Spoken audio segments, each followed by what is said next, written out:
Welcome, family. Thank you for watching Southview Church online today. We pray you are encouraged and empowered today through this message. If you would like more information about us, you can connect with us online or email us at info@southview.cc. If you would like to partner with us financially, you can do so online at www.southview.cc/giving. Now we hope you enjoy this message from Southview Church. Hey guys.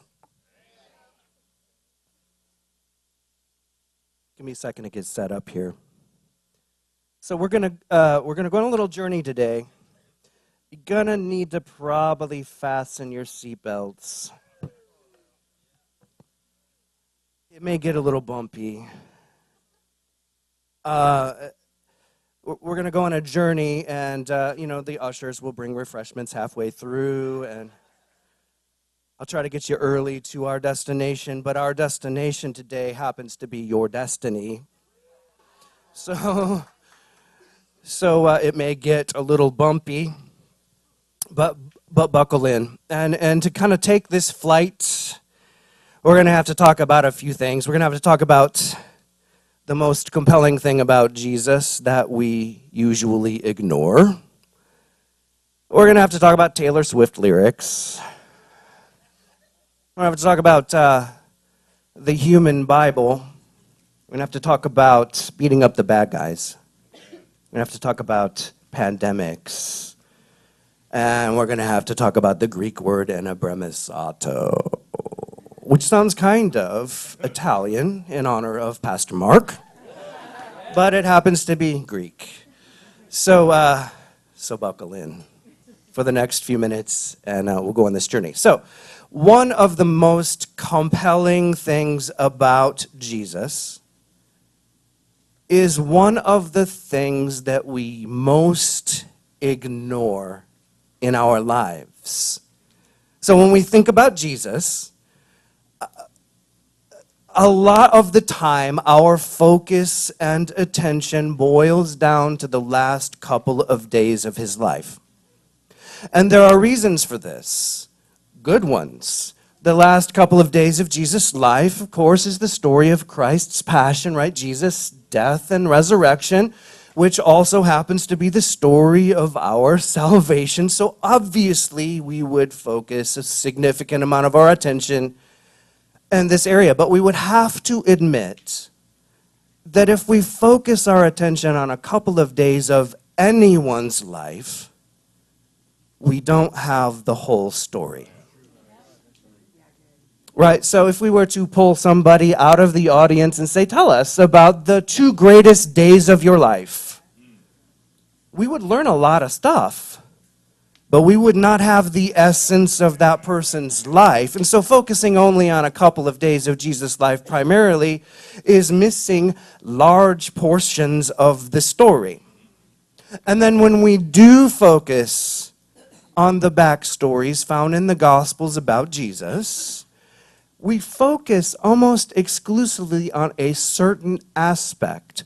We're looking for Jesus to be God in those stories. We are focusing on the divinity of Jesus in those stories.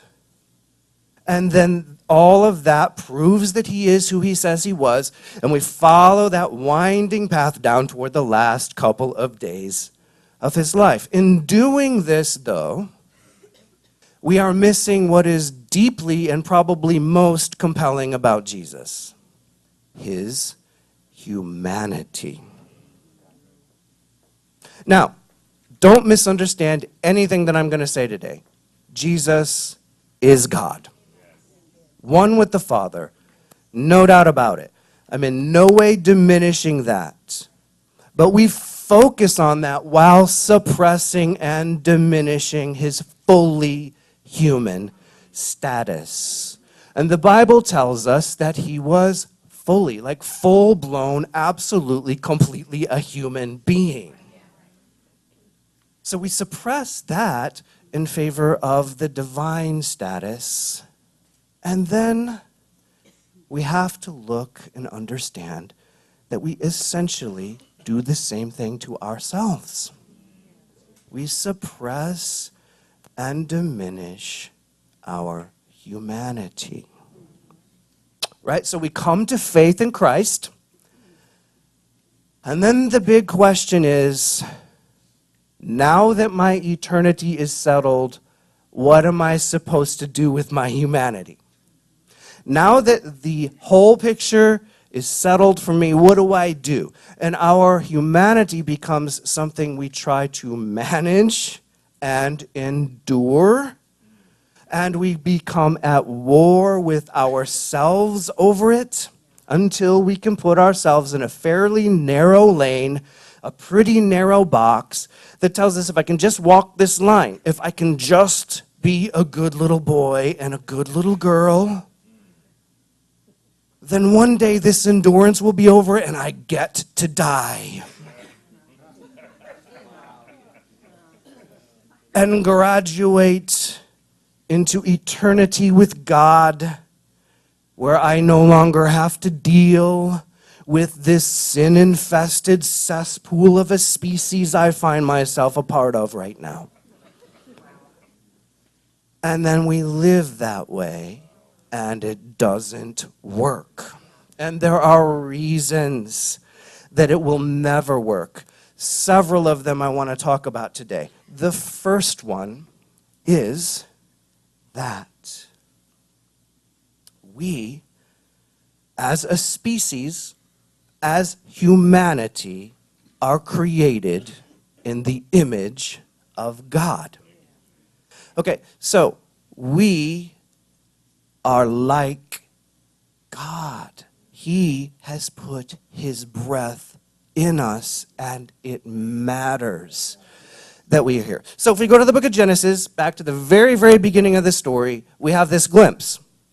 We have two people, Adam and Eve. And we get to look briefly into their lives at a time when things were exactly as they were meant to be for humanity. We see them perfect. We see them whole. There is no fragmentation in their life. There is no discontinuity. They are whole. God is within them, among them, surrounding them, sustaining them, collaborating with them in human life. They are made for this world. They have instant and immediate, unimpeded access to the Father. The Father has immediate, unimpeded access to them. That's what it was always supposed to be like for us. That is what normal humanity is supposed to look like.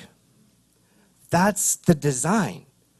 That's what it was supposed to be like for us. We know what happens. We get to the 3rd chapter of Genesis. There is the fall of man. I don't probably need to retell that story for anybody in this room, other than this little part. The serpent is having a conversation with Adam and Eve. And he's telling them what I have found to be probably the greatest cosmic irony of all human history. He's telling them, listen, if you will do this, if you will eat this forbidden fruit, if you will do this one thing, like if you will do the one thing in all of the world that you were asked not to do, if you will do that one thing, you will become like God.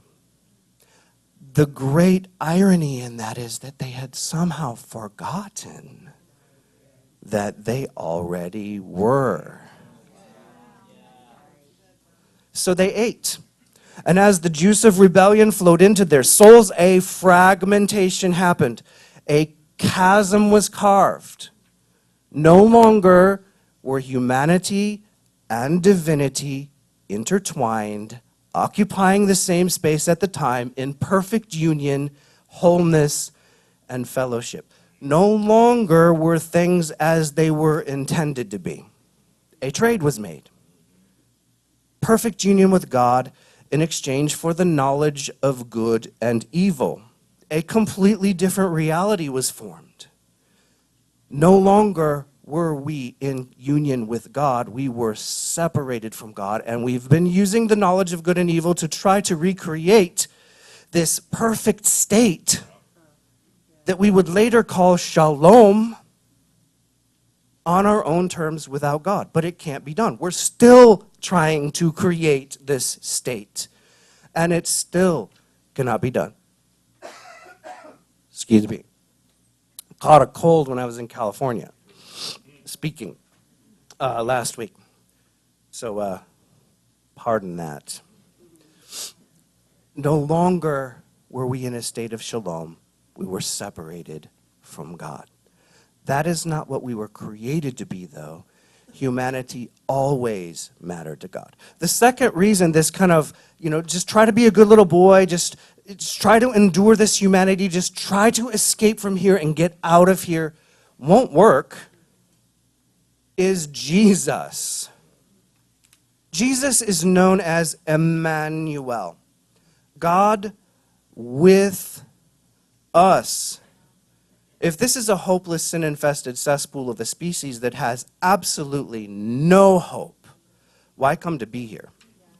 Why come to be with us? Why condescend yourself down and become fully a human being and live a full human life if it doesn't matter? If humanity doesn't matter, then why did God become human? So in Jesus, we see something fascinating. We have this small glimpse of what things were always supposed to be like for us in Adam and Eve. And that all fell apart. But they're the only sinless people we had ever seen. They're the only people we had ever seen how it was always supposed to be until Jesus. Jesus was the first sinless person to walk on this planet since Adam and Eve. And although we have little material on Adam and Eve, we have lots of material about Jesus living his life perfectly, sinlessly in a fallen world and doing it successfully. Rather than looking at Jesus as this anomaly, we need to understand that Jesus simply looked like we were all supposed to look all along. And the way that he operated in the world was simply how it was always supposed to be for us. Then we can see just how far we actually have fallen in the great trade that was made for the knowledge of good and evil in exchange for perfect union with God. And thirdly, and this is important. Thirdly, the reason that walking along this narrow path, trying to be good little boys and girls, enduring our humanity so that we can hurry up and die and graduate into eternity with God, is eternity. What are we talking about when we talk about eternity? What does that mean? Eternity is something that is very difficult to describe. It's something that you can't name by time. Like if we were to think of the greatest number of years that we could even conceive of, let's say 100 trillion years, that wouldn't even be a blip on the radar of eternity. Eternity never, ever, ever ends. Kind of like the great Taylor Swift, who told us a couple of years ago, we are never, ever, ever, ever getting back together for eternity. Ever. There is no end. We can't describe eternity by time. It encompasses all of time. We are already in eternity. It's already happening. We're not going to graduate into eternity. We are already here. And it matters to us. And what about this kingdom that Jesus talked about constantly? His kingdom language set the hearts of his hearers on fire. They were looking for somebody who was saying the kinds of things he was saying. They were praying for someone who was saying the kinds of things that he was saying. They were asking God to send the Messiah. And for them, this was very specific. The Messiah was a person who would be a godly and devout figure, who would be a gifted communicator, who would have the kind of charisma that would draw a crowd, that would summon that crowd to rise up and overthrow their oppressors. In this case, the Roman Empire. So against all odds, this figure would come, summon the true, and they would defeat and overthrow the Roman Empire, reestablishing Israel to God. This is what they were looking for. The funny thing about that is that we are basically still looking for the same thing, right? So, from a cosmic reality perspective, we are looking for Jesus to come in here riding on a white horse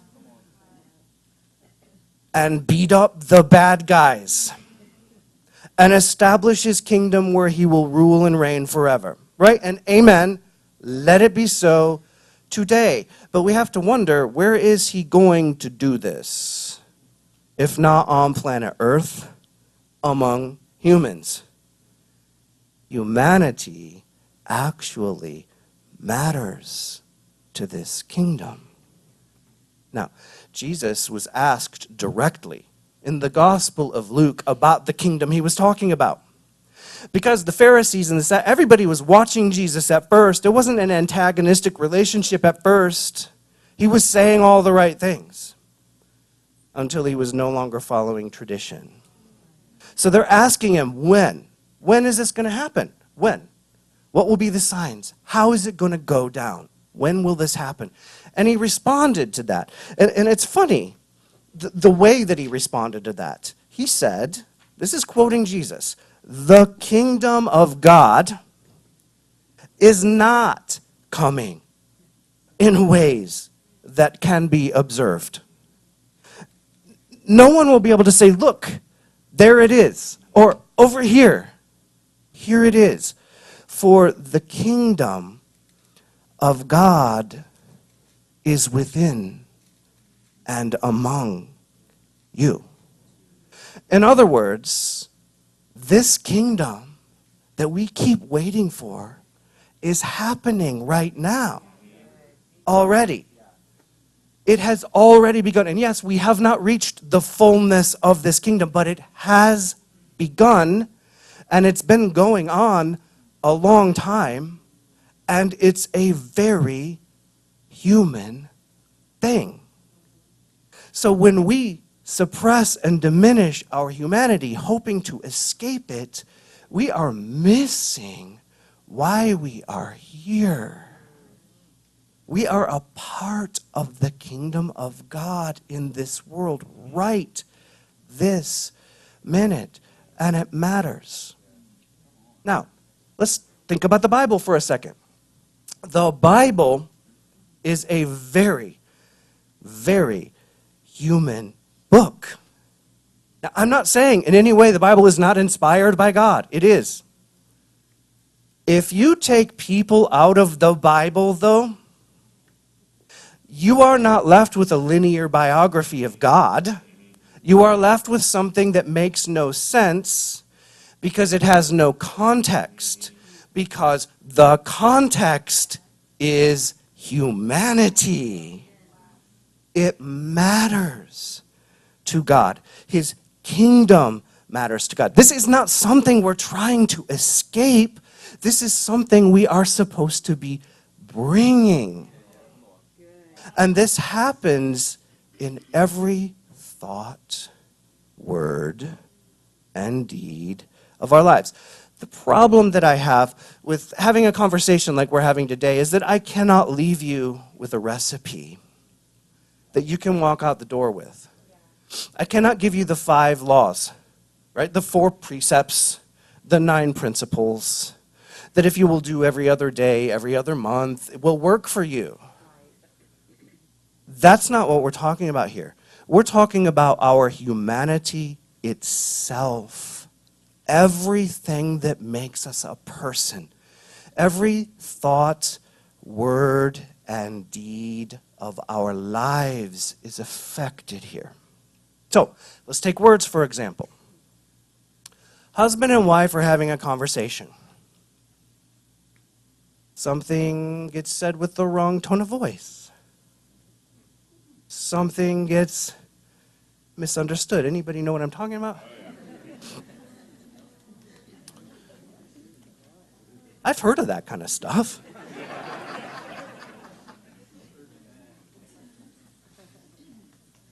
Five minutes later, you have 2 people who are actually in love with each other, screaming things at each other that should never be said to another human being. 5 minutes after that, you have dishes flying, right? You have doors slamming. You have people leaving. A reality has been created, a dark one that has infected the relationship and spread quickly because our words create our realities. There's a reason for this. We are created in the image of God. When God speaks, things happen. When we speak, things happen. Realities are created through our words. So in that same example, if one of the partners were to say, hold on, whoa, slow down. I'm sorry. I love you. A completely different reality was created. One of light and life and good news. We choose which kingdom we participate in. So, how do we access and live in a kingdom that is within and among us? How does that even work? To look at this, we need to look apophatically. And I know that's a big word, but usually when we are describing something, we're trying to describe an event, a person, a reality. We're using affirmative terms. That's called cataphatic. We're saying it is like this, it's like that. We're giving affirmative descriptions. To look at things cataphatically or apophatically is to do the opposite. To arrive at the same place by describing what something is not.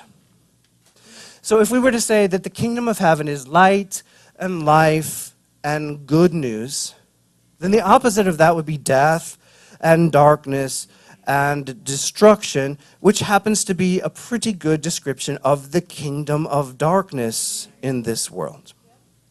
How does that kingdom, how does darkness perpetuate itself? How does it continue to thrive? Why does it have an engine that keeps it going? There are any number of examples that we could use, but a good example is to look at how pandemics get going. So, a human being comes into contact with a virus or some other disease agent that it has no experience with, that it has that humanity has never dealt with before. So we have no natural immunity to it. We don't know what to do with it. The person becomes infected with it. They begin to incubate it, and they don't know they're sick. So maybe they make dinner for their family. Maybe at dinner they're not feeling so well, and they sneeze. Now the entire family is infected, but they don't know that they're sick.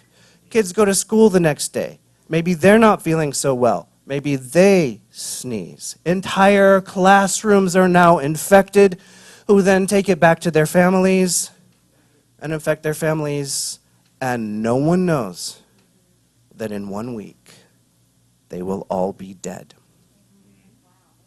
And so people get on planes, and now this thing is airborne. It's traveling around the world. No one knows there's a problem until people start dying. The kingdom of God is that in reverse. It brings health, restoration, wholeness, healing, union with God, oneness, shalom.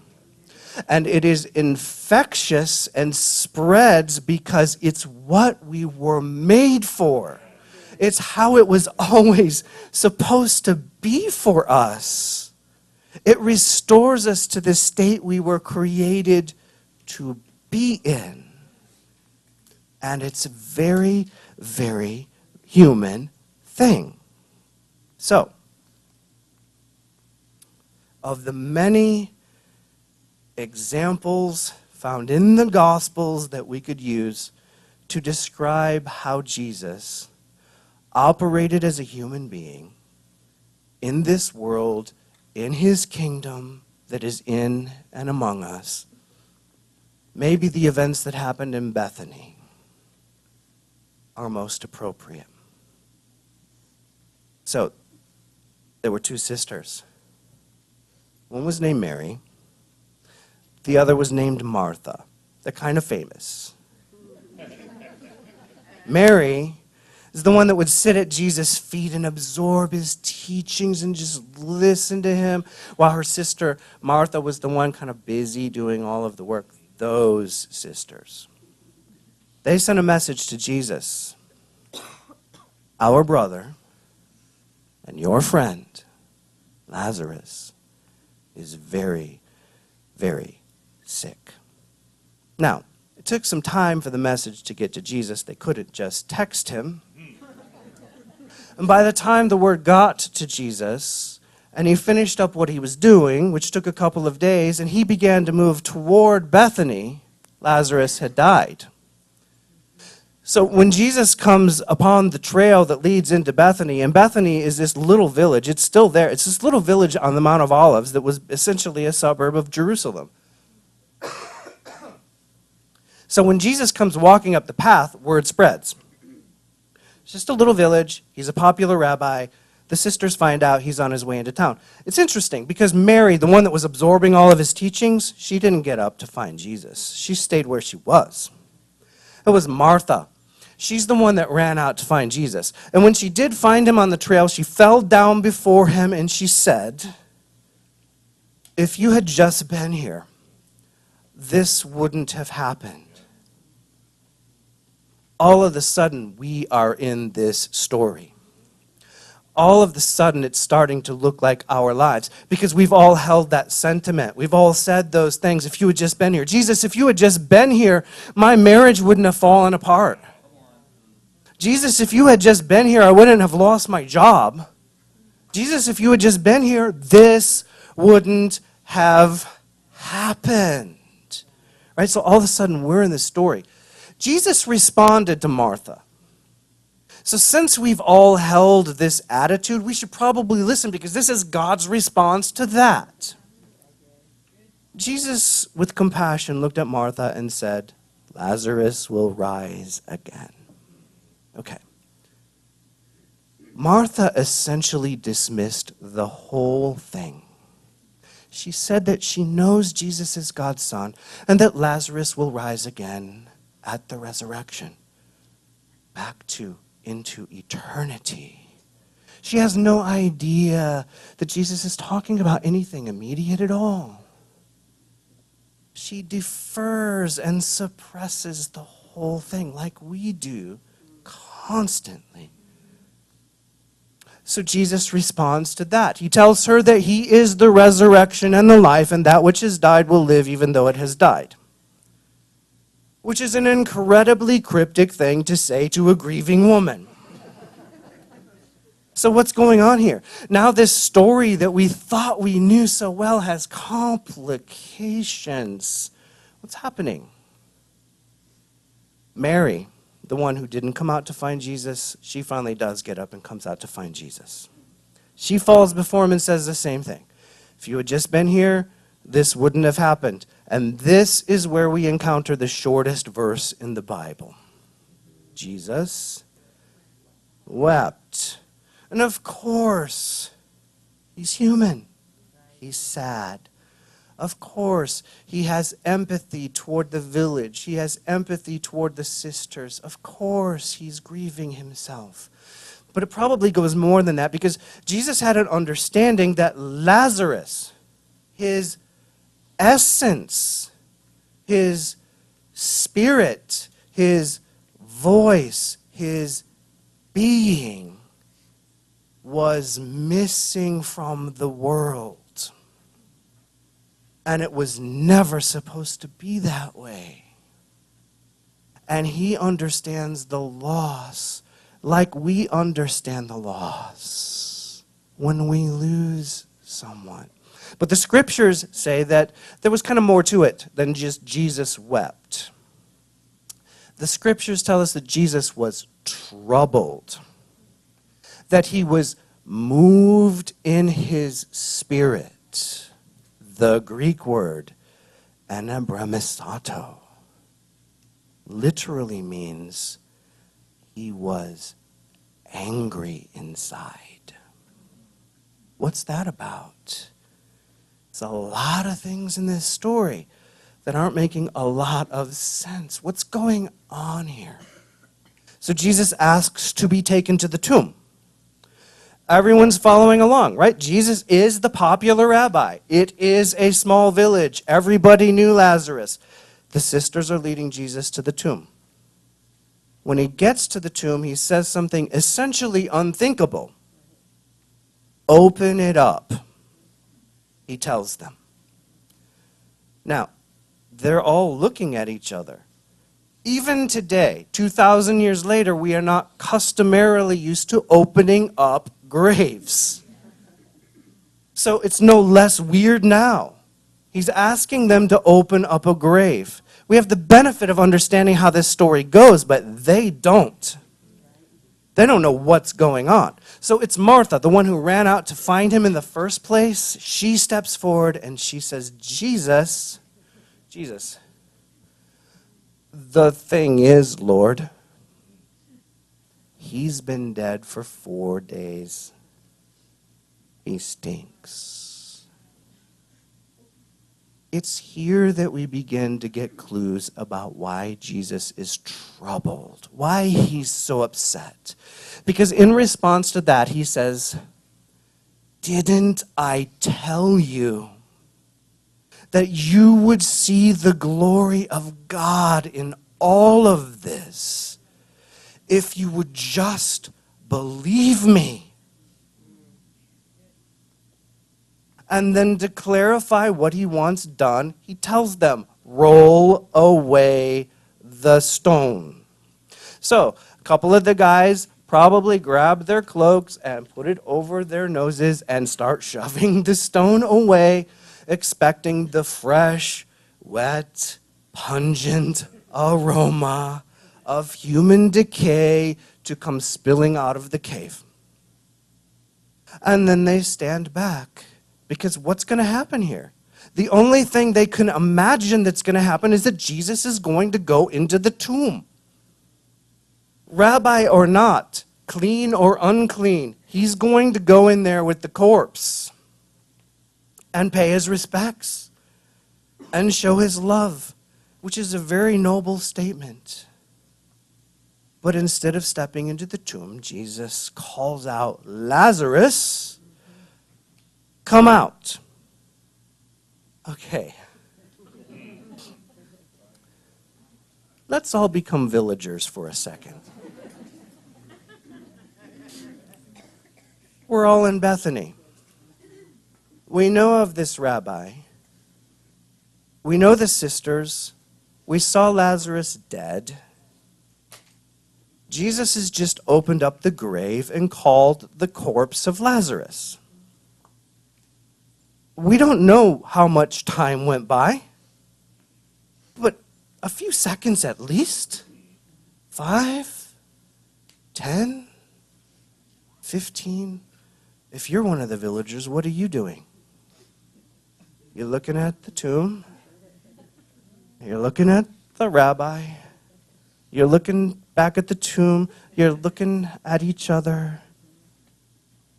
And when a linen-wrapped figure appeared in the mouth of the tomb, everyone gasped like we would.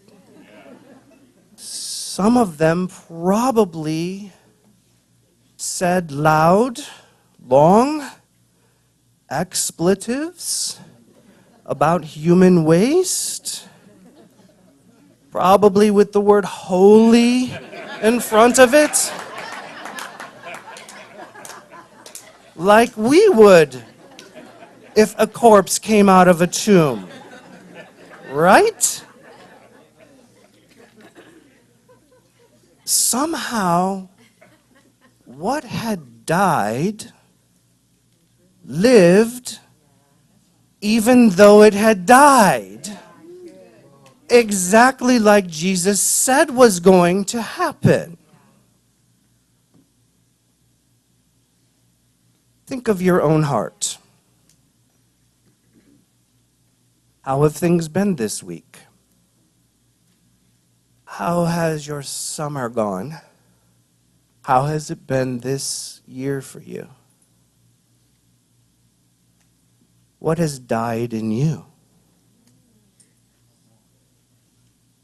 What has died and has begun to decay because you were betrayed?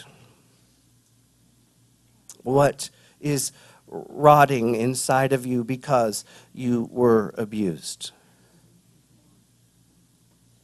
What is disintegrating because life has simply beaten to death the person you once were and taken your dreams along with it? Could that which has died live even though it has died? It's actually important that it can, because that is the essence of the gospel.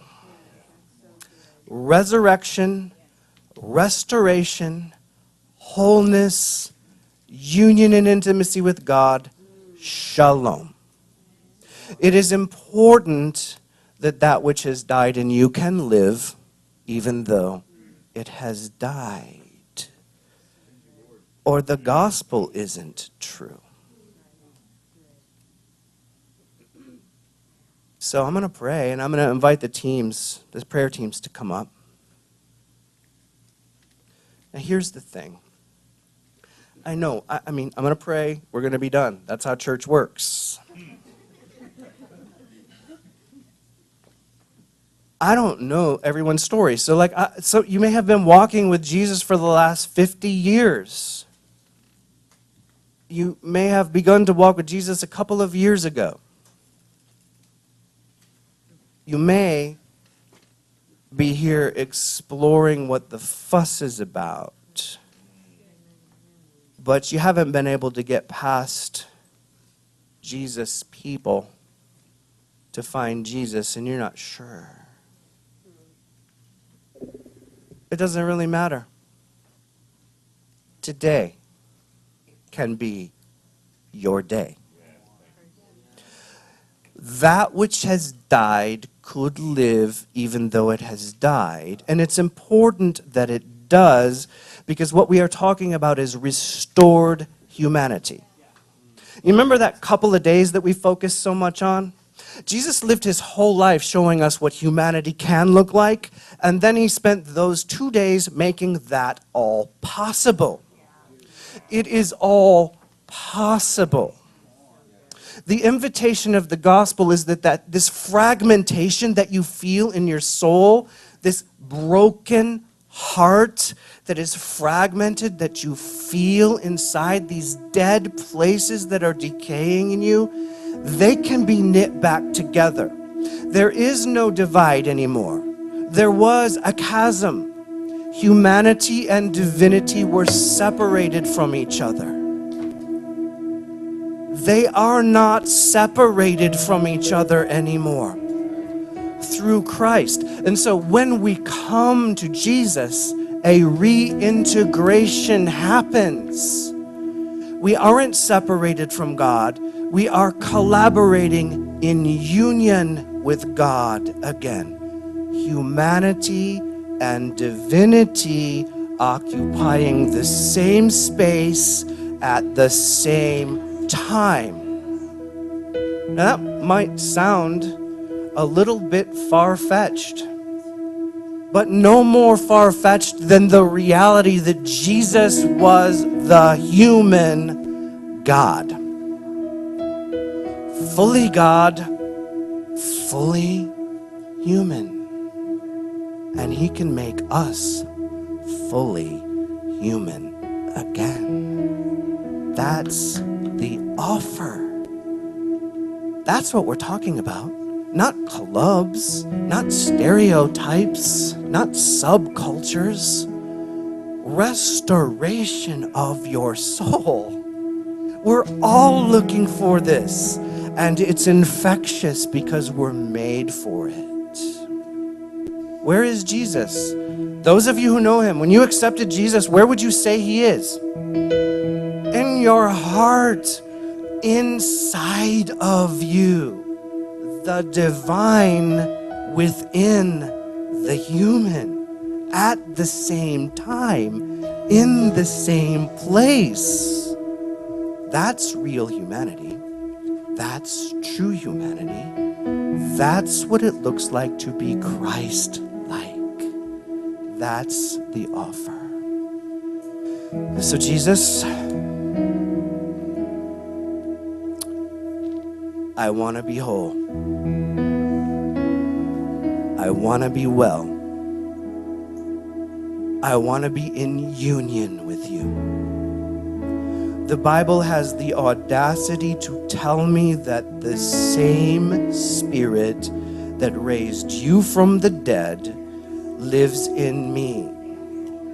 That which has died can and must live, even though it has died, in order for me to be whole, in order for me to be truly human, in order for me to be like you as I was intended to be. So come, Holy Spirit, and fall upon me now. I invite you with no impediments, nothing blocking the way. I invite you fully. You have total access to my heart. Now I realize that becoming Christ-like is becoming truly human. And I have been spending all of my life trying to manage my humanity in order to escape it. I have been at war with myself when you have come that I might have life, that I might be full, that I might be transformed, that it might be a reality, that I really am like you in this world, and that I really can do everything that you did in this world. That changes the paradigm. And so, let the old ways of thinking fall. Restore my humanity. May I enjoy it in fellowship with you, completely and wholly. In the name of Jesus I ask. Amen. If there are things that are going on that you need to pray with somebody about, then there'll be prayer teams up here. If you are just now taking that leap of faith and saying, I get it, finally I get it, and I want it, then come talk to somebody. If you're in need of resurrection today, then come talk to somebody. It can happen, and it can happen now. So come, if you need prayer. Other than that, may the Lord bless you and keep you. I'm not sure exactly who I'm supposed to hand off to. Pastor Eddie, God bless you. Amen. Let's worship the Lord.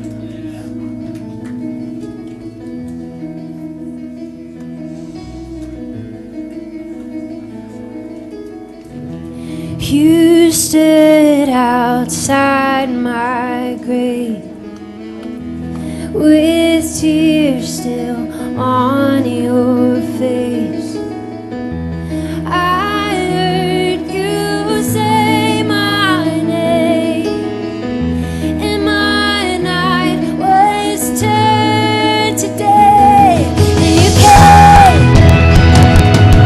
Oh, I knew that you would come, and you stayed.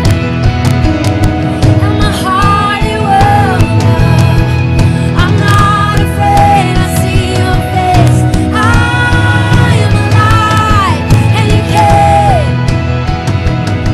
Oh, I knew that you would come.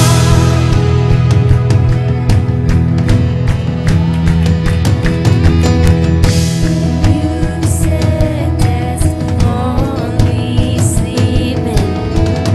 With one word, my heart was beating, and I rose up from my grave, and my fear was turned to faith. And you came. Oh, I knew that you would come, and you stayed, and my heart it welcomed. I'm not afraid. I see your face. I am alive, and you came.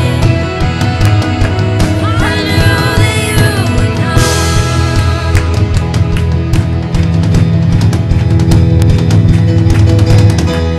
You are a miracle working God. You are a miracle working God. And you are a miracle working God.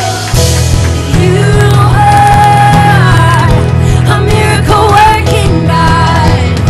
And you are a miracle working God. And you are a miracle working God. And you are a miracle working God. And you are a miracle working God. And you are a miracle working God. You're a miracle working God. And you came. I knew that you would come, and you stayed, and my heart it welcomed. I'm not afraid. I see your face. I am alive, and you came. Oh, I knew that you would come, and you came. I knew that you would come, and you stayed, and my heart it welcomed. I'm not afraid. I see your face. I am alive, and you came. Oh, I knew that you would come, and you came. I knew that you would come.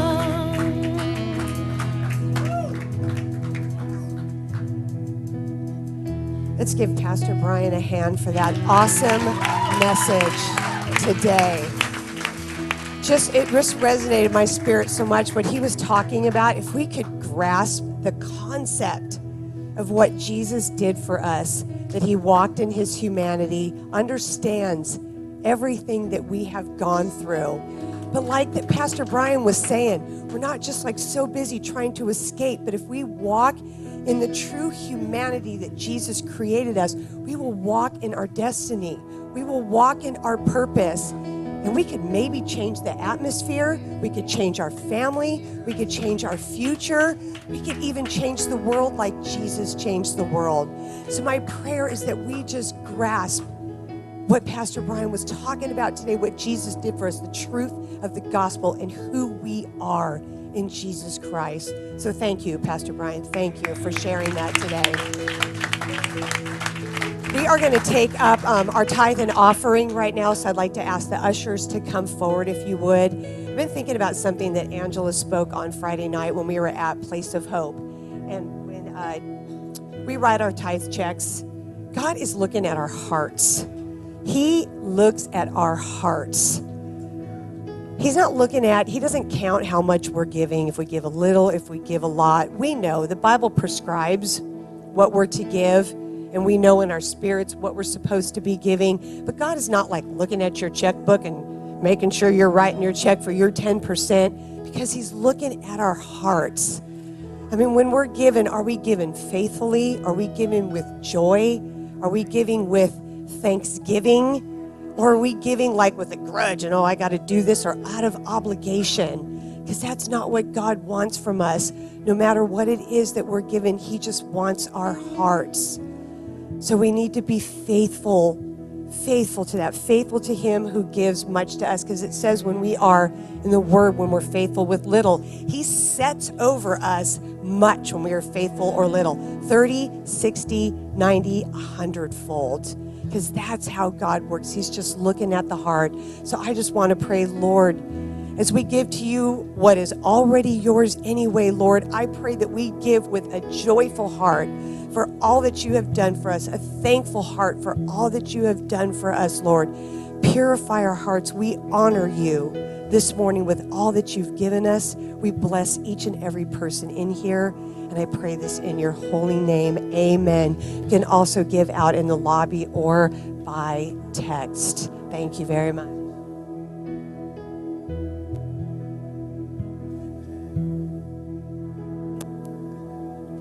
Amen, amen. If you need prayer today for absolutely anything, we want you to come up.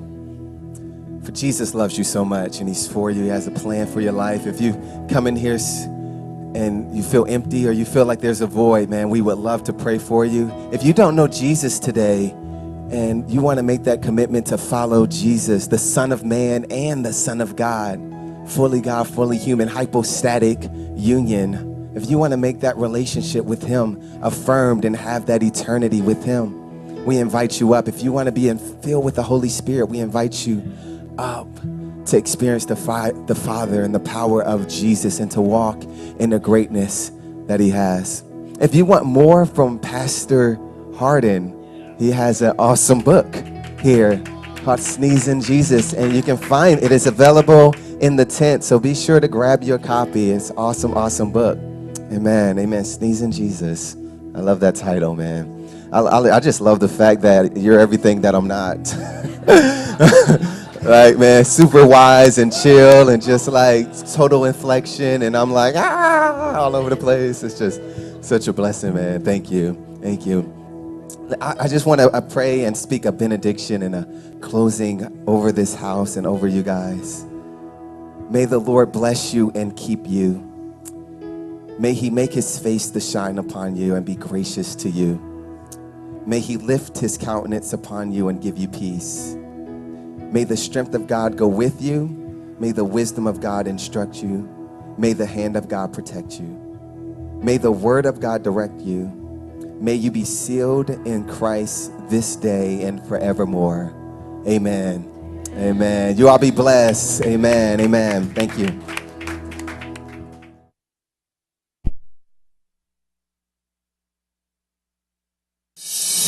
Thank you so much for watching online today. If you don't know Jesus personally as Savior, we would love to have the opportunity to pray with you and assist you on a journey to know him more. Thank you for watching.